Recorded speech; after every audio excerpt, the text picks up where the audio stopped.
तीन question complete. Question number 4 देखिए, question number 4 गैर निगमीय है, एक व्यापारी की निम्नलिखित मदे वर्ष 2015 और 16 से संबंधित है। स्कंद आवर्त अनुपात और वसूली अवधि की गणना कीजिए। ठीक है, और आपको दे रखा है सेल्स। देखिए क्वेश्चन नंबर 4 आपसे एक तो इन्होंने पूछा है stock turnover ratio, stock turnover ratio. दूसरा आपसे पूछा है एवरेज कलेक्शन पीरियड, ये दो चीज पूछी है। और आपको 2015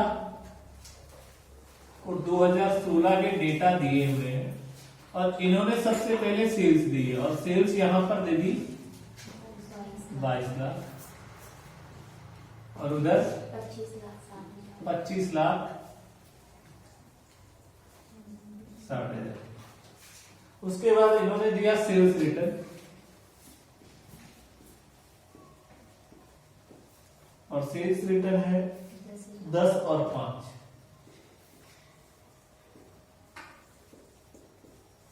उसके बाद ग्रॉस प्रॉफिट ऑन सेल,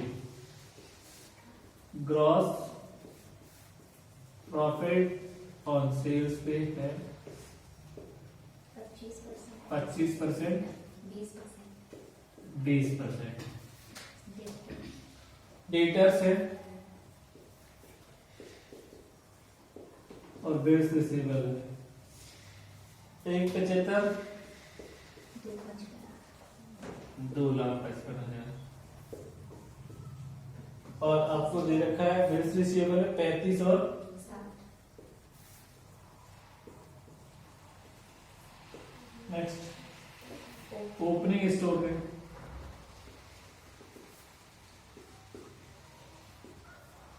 एक आपको क्या दे दिया क्लोजिंग स्टॉक। ओपनिंग स्टॉक कितना है 2,57,000, और क्लोजिंग स्टॉक कितना है 4 लाख। और क्लोजिंग स्टॉक इधर है ये 6 लाख। अच्छा क्वेश्चन है, काफी बार एग्जाम में भी आया हुआ क्वेश्चन। ठीक है, आपसे अब इसमें दो ही चीज पूछी है, एक तो आपसे पूछा स्टॉक टर्नओवर रेशियो, और दूसरा एवरेज कलेक्शन पीरियड। देखिए आपका सबसे पहले stock turnover ratio equal to cost of goods sold. देखिए जब भी गैर निगमीय कोई संस्था होती है, ठीक है, गैर निगमीय नॉन कोऑपरेटिव, तो उसमें आपका cost of revenue from operation की जगह लेते हैं सीओजीएस। क्या लेंगे? सीओजीएस। और कंपनी होती है तो उस जगह लेते हैं हम cost of revenue from operation. ठीक है, क्लियर? बटा एवरेज स्टॉक। ठीक है, अब आपका देखिए मैं केवल 2015 दोनों का ही हल करूं, 2015 का देख लीजिए पहले। ठीक है, फिर यहां पे हम निकाल लेंगे 2016 का। ठीक, अब यहां पर देखिए सबसे पहले आपको निकालना पड़ेगा सीओजीएस इक्वल सेल्स में से हम क्या करेंगे ग्रोस प्रॉफिट घटा। मेरी बात, सेल्स में से देखिए सेल्स रिटर्न जाएगा तो आपकी नेट सेल कितनी बचेगी 21,90,000 बचेगी। बचेगी कि नहीं बचेगी? और 21,90,000 का 25% आप ग्रोस प्रॉफिट निकाल लीजिए।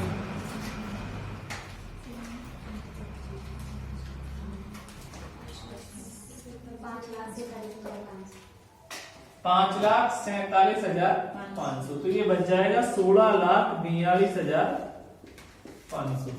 तो यहां पे आ जाएगा 16,42,500 इसका। ठीक, 16 का देखिए COGS कैसे आएगा, ये तो 15 का आ गया। अब वही 25,60,000 में से 5 गए तो 25,55,000। हाँ भाई, ये सेल्स में से सेल्स रिटर्न गई तो 25,55,000 इंटू 20% आपका ग्रॉस प्रॉफिट था 5,11,000।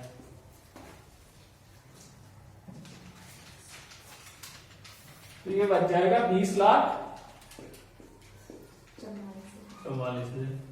ठीक, तो ये लिख दिया मैंने 20,44,000। क्लियर हो गई बात। अब देखियो एवरेज स्टॉक का अपना क्या फॉर्मूला था, देखिए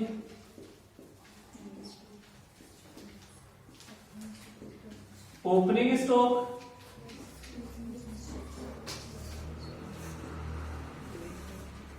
प्लस क्लोजिंग स्टॉक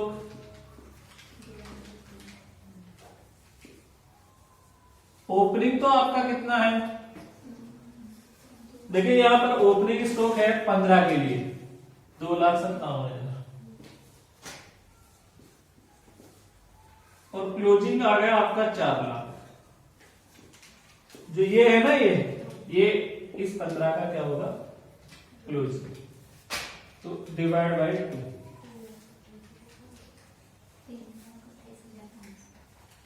3,28,500। तो देखिए 3,28,500 का इसमें भाग दे दीजिए।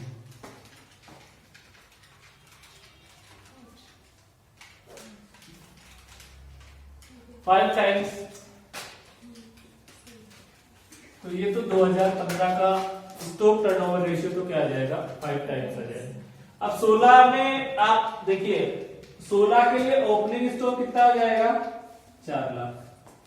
इधर देखो ये 16 का ओपनिंग होगा तो ये 6,22,000 क्या हो जाएगा क्लोजिंग।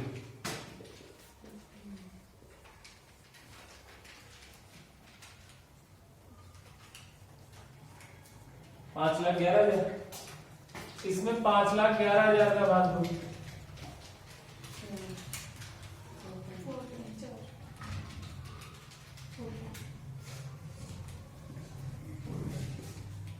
तो ये तो आपका क्या आ गया स्टॉक टर्नओवर रेशियो कैलकुलेट हो गया। अब अपर फट देखिए, अब करेंगे एवरेज कलेक्शन पीरियड।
देखिए average collection period,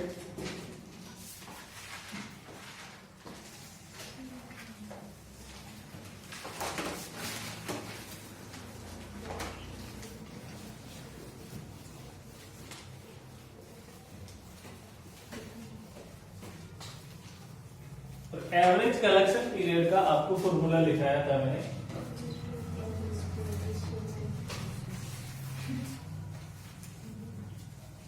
average collection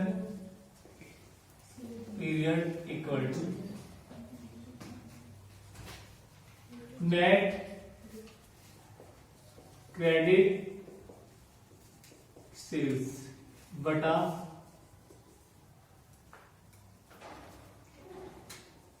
average receivables बटा नेट क्रेडिट इंटू 365। अब देखिए इसमें ओपनिंग क्लोजिंग नहीं दे रखा। देखिए रिसीवेबल्स में आपका जो आता है वो बीआर और डेटर दोनों को शामिल करते हैं, लेकिन यहाँ ओपनिंग क्लोजिंग नहीं दे रखा है, नहीं दे रखा है। क्लियर? ठीक है, तो एवरेज निकालने की जरूरत नहीं है, आप इनको जोड़ लीजिए। 175 और 35 कितने हो गए आपके? 2,10,000 इंटू 365। और आपकी क्रेडिट सेल कितनी थी? जो बिक्री है उसे ही हम क्या मान लेंगे? उधार मान लेंगे। तो 22 लाख ये थी, 22 लाख थी ना, से 10,000 गए तो बचे कितने? 21,90,000 का भाग दे दीजिए। ये तो 2015 का एवरेज कलेक्शन आ जाएगा। और 2016 के लिए आपका ये आ जाएगा 255 और 60 कितना है? 35 डेज। अब देखिए 2016 के लिए एवरेज रिसीवेबल जोड़ लीजिए, 2,55,000 और 60,000 इक्वल टू 3,15,000 इंटू 365। और नेट क्रेडिट सेल्स आपकी कितनी आ जाएगी?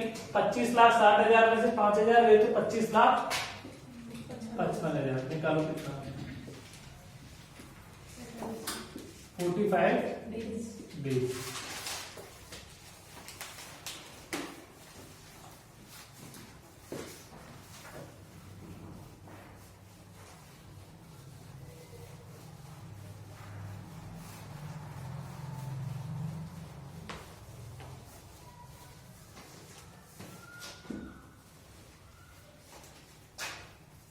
क्वेश्चन संख्या 5।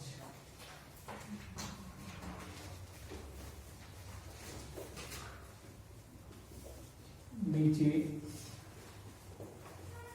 दिए गए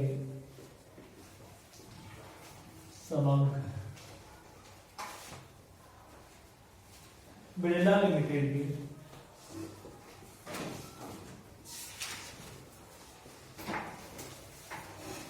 बिरला लिमिटेड की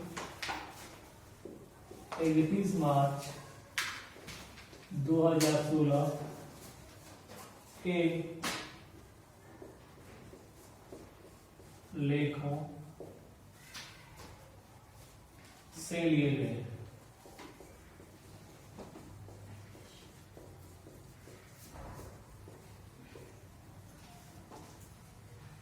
कैश एंड कैश इक्विवेलेंट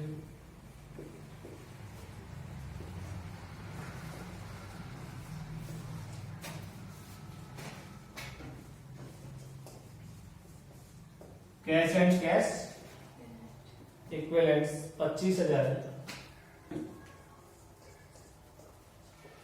उसके बाद ट्रेड रिसीवेबल्स है 12,000। Trade receivables 12,000। इन्वेंट्री दे रखा है 8,000। Prepaid expenses 2,000। ट्रेड पेएबल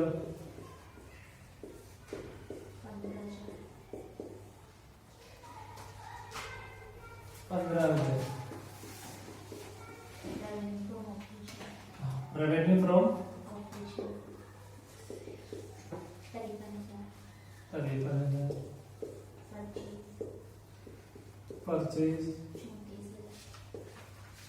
34,000 और purchase return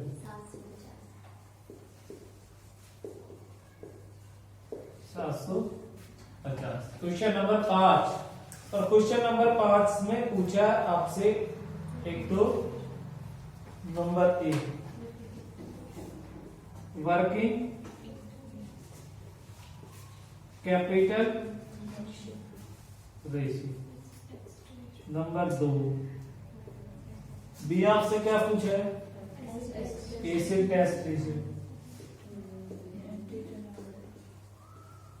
number C inventory turnover,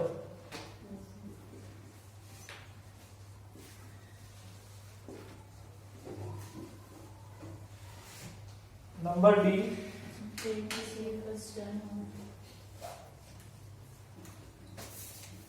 trade receivable turnover और आपका average payment period equal.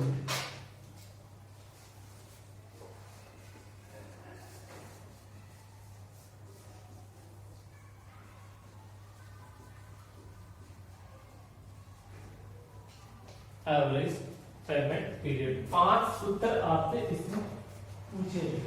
Clear.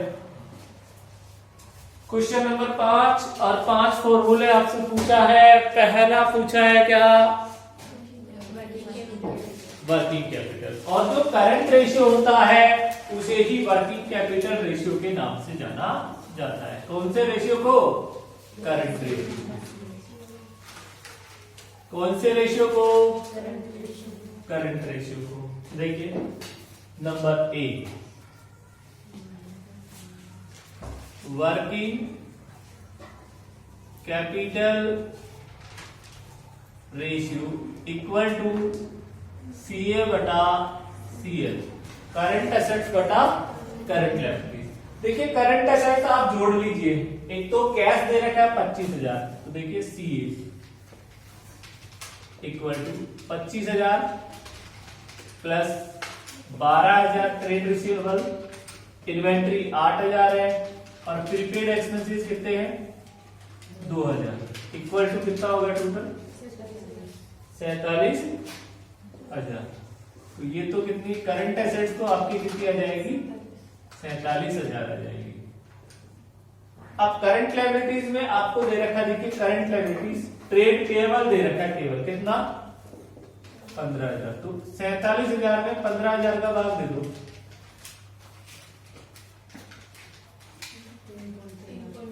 तो आपका 3.13 अनुपात 1 तो का क्या आ जाएगा आपका working capital turnover, working capital ratio आ जाएगा। करंट रेशियो को ही वर्किंग कैपिटल रेशियो भी बोला जाता है, कार्यशील पूंजी अनुपात। करंट रेशियो को किस नाम से भी जानते हैं, वर्किंग कैपिटल रेशियो के नाम से भी जानते हैं। अब दूसरे नंबर पे आपसे बी नंबर पूछा है एसिड टेस्ट रेशियो, और इसका फॉर्मूला मैंने बताया था liquid assets upon current liability.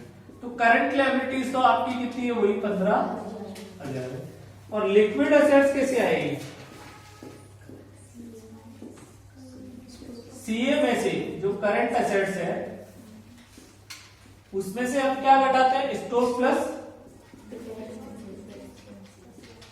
Prepaid expenses. देखिए करंट एसेट्स आपकी 47,000 थी, स्टॉक आपका 8,000 था और प्रीपेड आपका 2,000, तो बच गया कितना 37,000। 37,000 में 15,000 का भाग दे दीजिए, 2.47 अनुपात 1 आपका क्या आ जाएगा, एसिड टेस्ट रेशियो आ जाएगा। अब आपसे तीसरा पूछा है inventory turnover ratio, number C inventory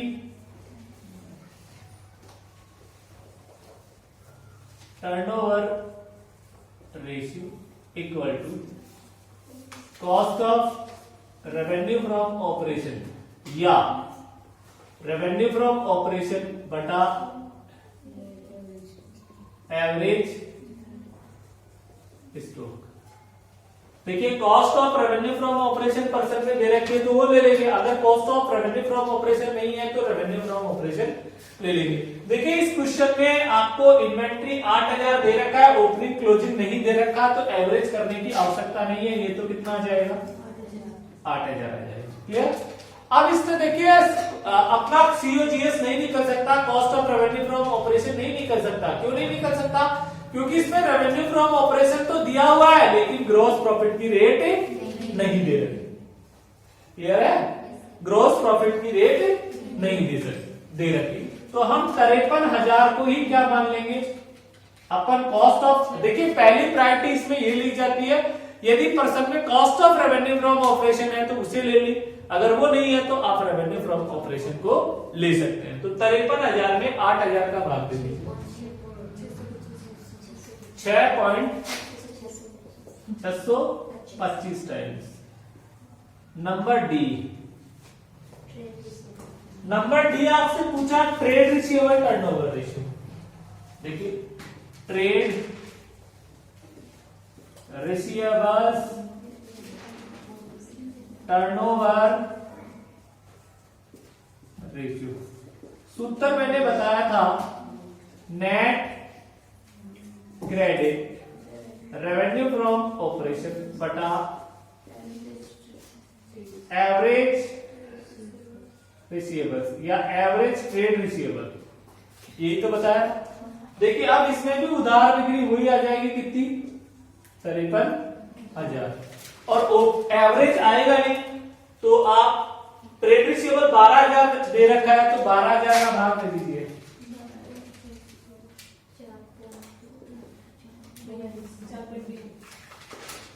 4.42 times. तो ये आपका क्या आ गया डी। और आपको लास्ट पूछा है average payment period, average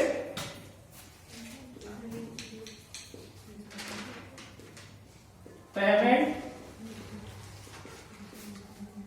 period, और इसका फॉर्मूला होता है देखिए एवरेज पेमेंट पीरियड का, यहां लिख लो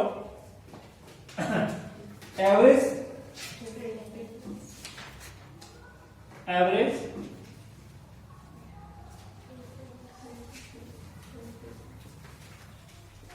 पेएबल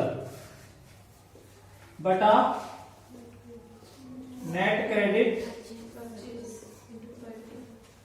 परचेज इंटू 365। देखिए ये लो 365 से मल्टीप्लाई कर दिया। एवरेज पेएबल ट्रेड पेएबल दे रखा आपको 15,000 और नेट क्रेडिट परचेज देखिए 34,000 परचेज थी, उसमें से 750 परचेज रिटर्न घटा दीजिए, 33,250 15,000 divide by 33,250 into 365 equal to 165 days.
Question number 6 आप ही को करना है। जिस प्रकार से 4 नंबर का क्वेश्चन किया था उसी तरीके से क्वेश्चन नंबर 6 है।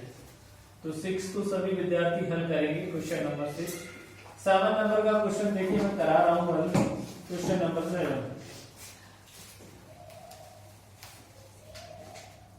देखिए, क्वेश्चन नंबर 7 है। 6 तो सभी विद्यार्थियों को हल करना है। क्वेश्चन नंबर 6 और 7 नंबर का जो क्वेश्चन है उसने कहा रेवेन्यू फ्रॉम ऑपरेशन है 10 लाख, परचेज आपकी 7 लाख है, ओपनिंग इन्वेंट्री 1,10,000 है, क्लोजिंग इन्वेंट्री 1,40,000 है, operation from the revenue return दे रखी है 40,000 और फिर कह दिया selling and distribution expenses salaries 18 है, एडवर्टाइजिंग 7,000 है, ट्रैवलिंग 5,000 है, नॉन ऑपरेटिंग एक्सपेंसेस में कहा loss on sale of asset 3,000 है, एडमिनिस्ट्रेशन एक्सपेंसेस है आपकी सैलरीज 3,000 और रेंट आपका कितना है 6,000। स्टेशनरी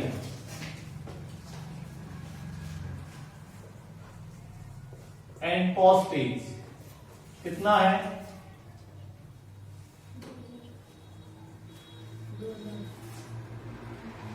2,000। उसके बाद डेप्रिसिएशन दे रखा है 10,000।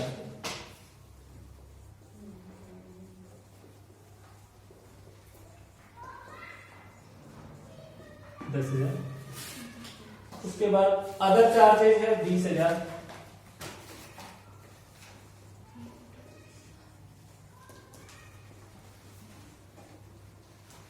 उसके बाद आपको दे रखा है प्रोविजन फॉर टैक्स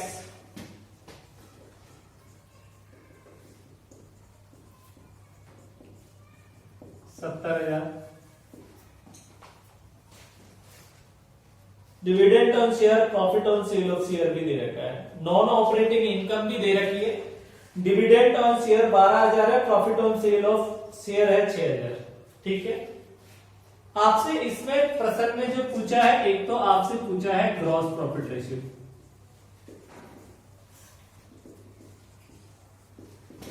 और इसका फॉर्मूला होता है ग्रॉस प्रॉफिट बटा रेवेन्यू फ्रॉम ऑपरेशन इनटू 100। ये होता है ग्रॉस प्रॉफिट। तीसरा आपसे इसमें पूछा है ऑपरेटिंग रेशियो। दूसरा ऑपरेटिंग रेशियो, और इसका फॉर्मूला होता है ऑपरेटिंग कॉस्ट बटा revenue from operation into 100। Revenue from operation को मैंने शॉर्ट में लिखा, आपको एग्जाम में शॉर्ट में नहीं लिखना है, रेवेन्यू फ्रॉम ऑपरेशन पूरा लिखना है फॉर्मूले में। और थर्ड पूछा है इन्वेंट्री टर्नओवर रेशियो।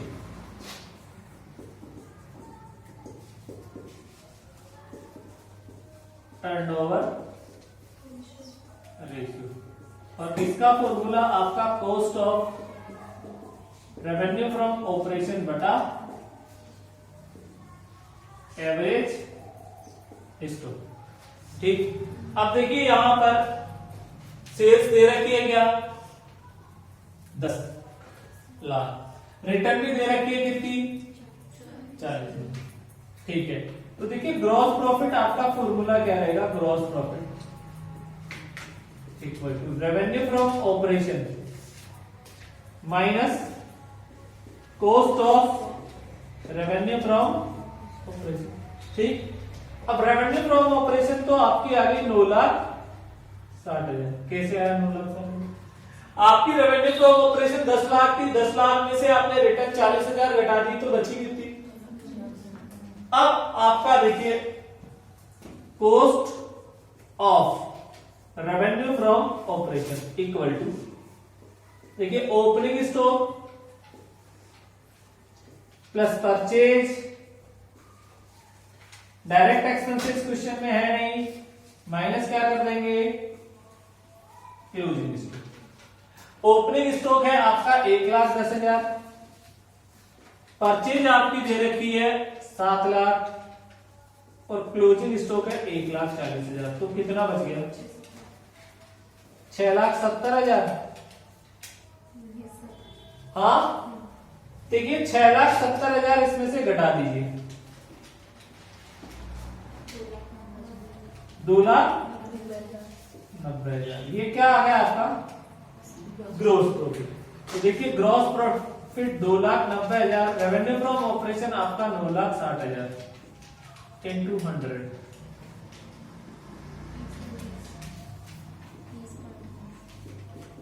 30.21% आ गया।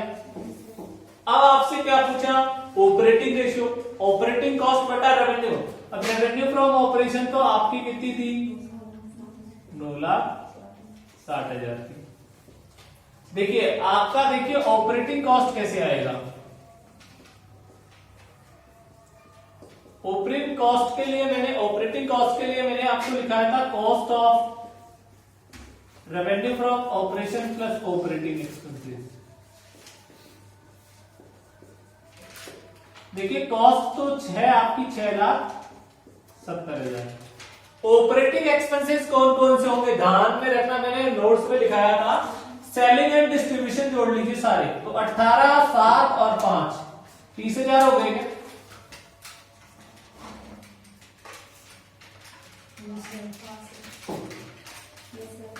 30। फिर आ जाएगा, ये नहीं आएगा, एडमिनिस्ट्रेशन जोड़ लीजिए, उसमें सैलरी 30,000 जोड़ लीजिए, प्लस रेंट को जोड़ लीजिए 6,000, प्लस स्टेशनरी 2,000, प्लस डेप्रिसिएशन 10,000 और आपका अदर चार्जेस 20,000। 98,000 आपका क्या आ रहा है,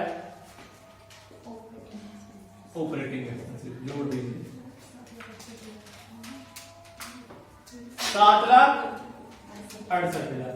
तो 7,68,000 में आप 9,60,000 का भाग दे दीजिए, 80 आंसर आ जाएगा। नेक्स्ट इन्वेंट्री टर्नओवर रेशियो, और इन्वेंट्री टर्नओवर रेशियो में cost of revenue from operation आपका 6,70,000। और एवरेज स्टॉक कैसे आता है, opening stock plus closing stock. तो ओपनिंग 1,10 है, क्लोजिंग 1,40 है, तो 1,10 और 1,40 कितने हो गए, 2,50,000। और 2,50,000 में 2 का डिवाइड करेंगे तो 1,25,000। तो 6,70,000 divide by 1,25,000 equal to 5.36 times answer.